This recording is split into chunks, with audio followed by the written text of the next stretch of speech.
I got into detailing as a need to make money. I was out of work, out of money, so I started detailing.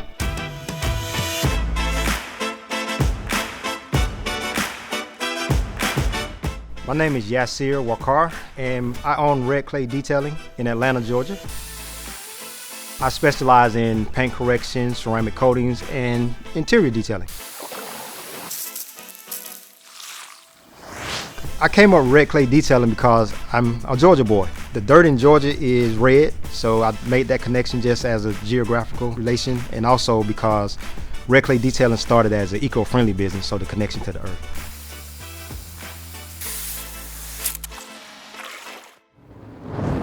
My roots are deep here in Georgia, in Atlanta particularly. There are streets named after my family. I know I can go back at least to my great-grandparents in the region. Very large, extended family, so I can't even begin to go into that. On my mother's side, I had 15 children, and they all had children, so just imagine.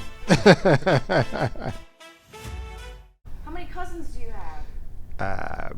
Probably thousands. The reason I chose this industry was I was analyzing what I could get into real quick, what could make me some cash today versus a few days from now. I looked at what I had a truck, and then I just went for it. It's just kind of one of those things. I thought about what I had, and the barrier to entry was easy.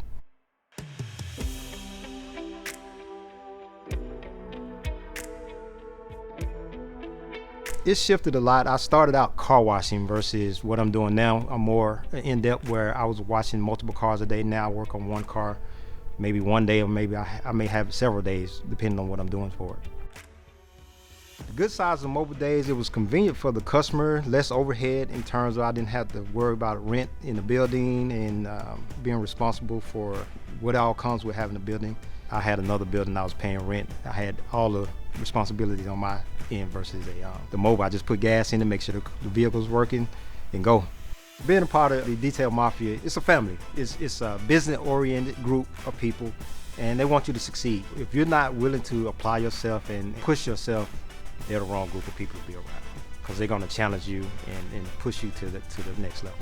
Working on Air Force One it was something I found out about in 2005, I believe, and to be a part of that group was I don't have the words. You're preserving history. I worked in aviation as part of my career as far as the military, so just to be a part of preserving American history, just rewarding.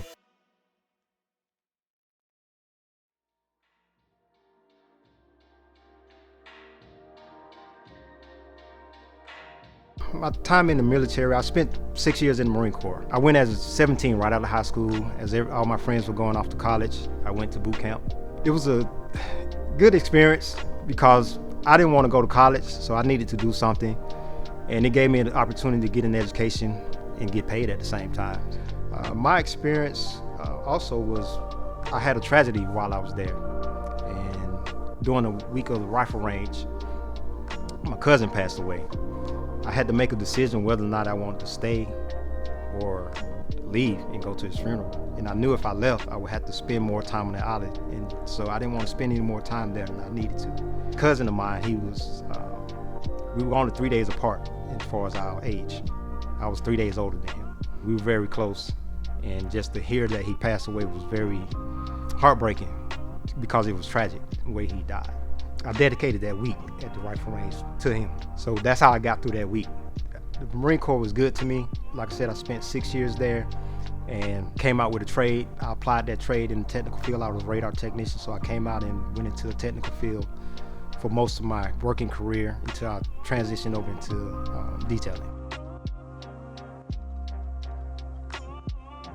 Of course, I'm married, and I have two children, a boy and a girl. My son is 4 years old, and my daughter is 2 years old. They are full of energy, full of life.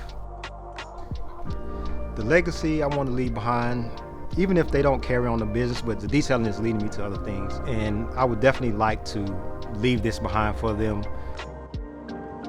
And I'll tell you this, a lot of people say they're raising children. I'm not raising children. I'm raising a man and a woman.